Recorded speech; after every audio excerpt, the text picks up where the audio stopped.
উপসহকারী কৃষি কর্মকর্তা পদে যারা ভাইবা পরীক্ষার প্রস্তুতি নিচ্ছেন আপনাদের জন্য এই ভিডিওটি খুবই গুরুত্বপূর্ণ।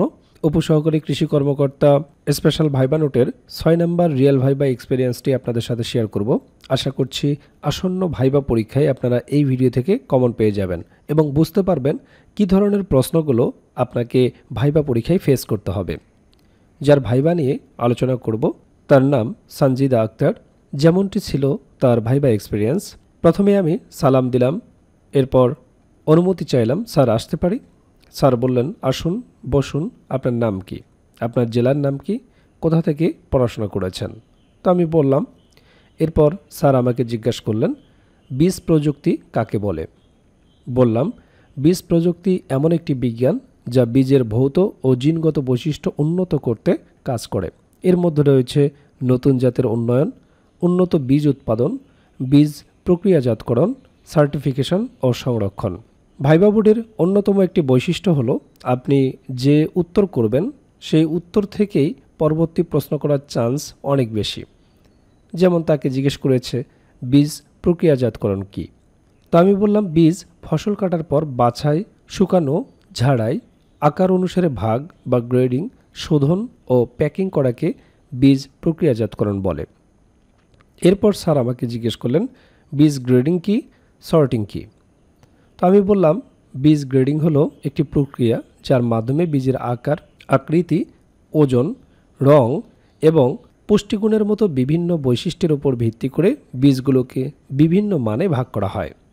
আর বীজ সর্টিং হচ্ছে বীজকে আকার, আকৃতি, রং বা অন্যান্য বৈশিষ্ট্যের ভিত্তিতে বাছাই করে পৃথক করা। এরপর স্যার আমাকে জিজ্ঞেস করলেন, বীজের সংরক্ষণকালীন আর্দ্রতা কত? তো আমি বললাম, বীজ সংরক্ষণের জন্য আর্দ্রতার পরিমাণ 12% নিচে বা সাধারণত 8 থেকে 12%-র মধ্যে হওয়া উচিত। এরপর স্যার আমাকে জিজ্ঞেস করলেন, ভালো বীজের অঙ্কুরোদ্গম হার কত? তো আমি বললাম, ভালো বীজের অঙ্কুরোদ্গম হার সাধারণত 80% বা তার থেকে বেশি হয়ে থাকে। স্যার এবার জিজ্ঞেস করলেন, বীজের শ্রেণী বিভাগ বলেন। বললাম, বীজ সাধারণত দুইভাবে শ্রেণীবদ্ধ করা যায়। প্রথমত বীজের ভিতরের গঠন অনুযায়ী, অর্থাৎ একবীজপত্রী নাকি দ্বিবীজপত্রী, এবং দ্বিতীয়টি হচ্ছে বীজের গুণগত মান ও ব্যবহার অনুযায়ী, যেমন ব্রিডার, ভিত্তি, প্রত্যায়িত এবং মান ঘোষিত বীজ। এরপর স্যার আমাকে জিজ্ঞেস করলেন, ভিত্তি বীজ কে উৎপাদন করেন? বললাম, ভিত্তি বীজ সাধারণত সরকার অনুমোদিত বীজ উৎপাদন সংস্থা যেমন জাতীয় বীজ কর্পোরেশন দ্বারা উদ্ভিদ প্রজননবিদের তত্ত্বাবধানে উৎপাদন করা হয়। স্যার এবার জিজ্ঞেস করলেন, প্রত্যায়িত বীজ কে উৎপাদন করেন? বললাম, প্রত্যায়িত বীজ উৎপাদন করেন চুক্তিবদ্ধ চাষিরা যারা সরকার অনুমোদিত বীজ উৎপাদন সংস্থার তত্ত্বাবধানে কাজ করেন। এবার স্যার আমাকে জিজ্ঞেস করলেন, বাংলাদেশে এমন 2টি প্রতিষ্ঠান রয়েছে যেখানে ধানের নতুন জাত উৎপাদন করা হয়, ওগুলো কি কি? তো আমি বললাম, বাংলাদেশে ধান গবেষণা ও নতুন জাত উদ্ভাবনে 2টি প্রধান প্রতিষ্ঠান হলো বাংলাদেশের ধান গবেষণা ইনস্টিটিউট, যেটাকে আমরা বলি ব্রি, এবং বাংলাদেশের পরমাণু কৃষি গবেষণা ইনস্টিটিউট, বিনা। অথবা আপনি এখানে উত্তর করতে পারেন এভাবে যে ব্রি এবং বিনা। কারণটা কি? কারণটা হচ্ছে যখন আপনি ব্রি এবং বিনা বলবেন তখন নেক্সট কোশ্চেন হবে যে ব্রি এর পুনরূপ কি, বিনা এর পুনরূপ কি। তাহলে আপনার প্রশ্নের রেসপন্স রেট বেড়ে যাবে। এই জন্য ভাইবা বোর্ডে একটু টেকনিক্যালি উত্তর করতে হবে যাতে আপনার করা উত্তর থেকে ভাইবা বোর্ড পরবর্তী প্রশ্ন করার সুযোগ পায় এবং ভাইবা বোর্ড আপনার অনুকূলে থাকে। এরপর স্যার জিজ্ঞেস করলেন, আপনি তো রাঙ্গামাটিতে পড়াশোনা করেছেন, আমরা রাঙ্গামাটি সম্পর্কে একটু জানতে চাই, ওখানকার কয়েকটি দর্শনীয় স্থানের নাম বলুন। তো পূর্বেই আপনাদেরকে বলেছি যে ভাইবা বোর্ডে আপনার নিজ জেলা সম্পর্কে প্রশ্ন করার চান্স 80%। আপনি যে জেলা থেকে এসেছেন সেই জেলা সম্পর্কে আপনার সম্যক ধারণা আছে কিনা সেই বিষয়ে অবশ্যই আপনাকে 2-4টি প্রশ্ন জিজ্ঞেস করতে পারে। তো আমি বললাম, রাঙ্গামাটির দর্শনীয় স্থানের মধ্যে রয়েছে সাজেক ভ্যালি, কাপ্তাই লেক, শুভলং ঝর্ণা, ঝুলন্ত ব্রিজ, রাজবন বিহার, চাকমা রাজার রাজবাড়ি, পলওয়েল পার্ক ইত্যাদি। স্যার বললেন, ওখানে একজন বীরশ্রেষ্ঠ সাহিত্য আছেন, ওনার নাম কি? বললাম, রাঙ্গামাটিতে যে বীরশ্রেষ্ঠের সমাধি রয়েছে তার নাম বীরশ্রেষ্ঠ মুন্সি আব্দুর রউফ। স্যার এবার আমাকে জিজ্ঞেস করলেন, ওখানে কোন কোন ফসল ভালো হয়, কেন হয়? বললাম, রাঙ্গামাটিতে প্রধানত আনারস, কাজু বাদাম, কলা, আম, কাঁঠাল এবং কমলাসহ বিভিন্ন মৌসুমি ফলের উৎপাদন ভালো হয়। এখানকার উর্বর মাটি, উপযুক্ত জলবায়ু এবং পাহাড়ি ভূপ্রকৃতি ফল চাষের জন্য অত্যন্ত সহায়ক, যা শস্যজাতীয় ফসলের চেয়ে ফল উৎপাদনে বেশি সাহায্য করে। এরপর স্যার বললেন আরও কয়েকটা সাইট্রাস ফলের নাম বলেন। বললাম কমলা, লেবু, জাম্বুরা, বাতাবি লেবু এবং মাল্টা। স্যার বললেন ওখানে একটি বিশেষ জাতের আম খুব ভালো হয়, ওটার নাম কি? বললাম রাঙ্গামাটির পাহাড়ে আম্রপালি এবং রাঙ্গুই জাতের আম ভালো হয়। স্যার এবার আমাকে জিজ্ঞেস করলেন রগিং এর নাম শুনেছেন, ওটা কি? আমি বললাম বীজ ফসলের জমি থেকে অনাকাঙ্ক্ষিত উদ্ভিদ অর্থাৎ একই জাতের ভিন্ন বৈশিষ্ট্য সম্বলিত বা অন্য জাত, অন্য ফসলের জাত, আগাছা ইত্যাদি তুলে ফেলাকেই বলা হয় রগিং। স্যার বললেন রগিংটা কেন করা হয়?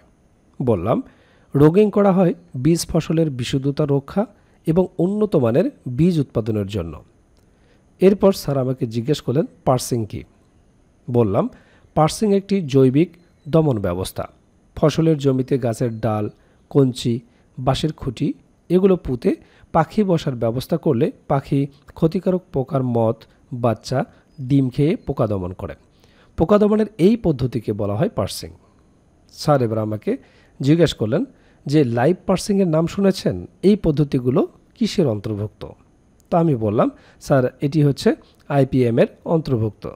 স্যার এবার জিজ্ঞেস করলেন ইংরেজিতে কি বলে, এর পুনরূপটা বলেন।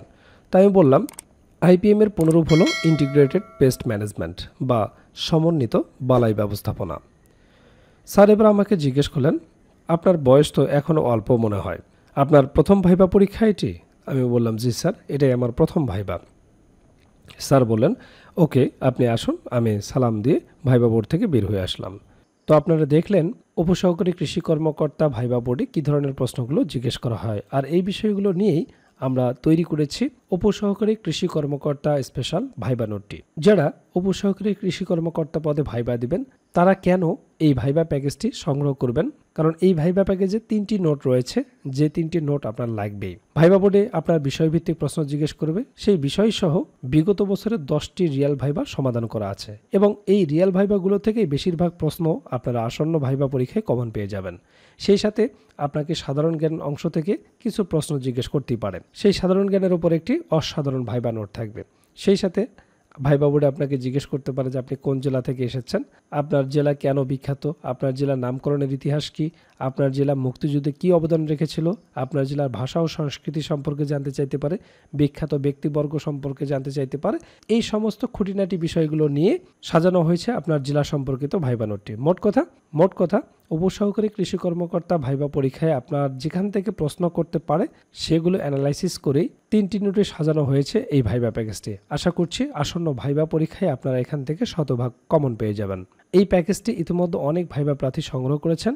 সামনে যারা ভাইবা পরীক্ষার প্রস্তুতি নিচ্ছেন দ্রুত স্ক্রিনে দেওয়া হোয়াটসঅ্যাপ নাম্বারে যোগাযোগ করে ভাইবা প্যাকেজটি সংগ্রহ করবেন। ধন্যবাদ সবাইকে।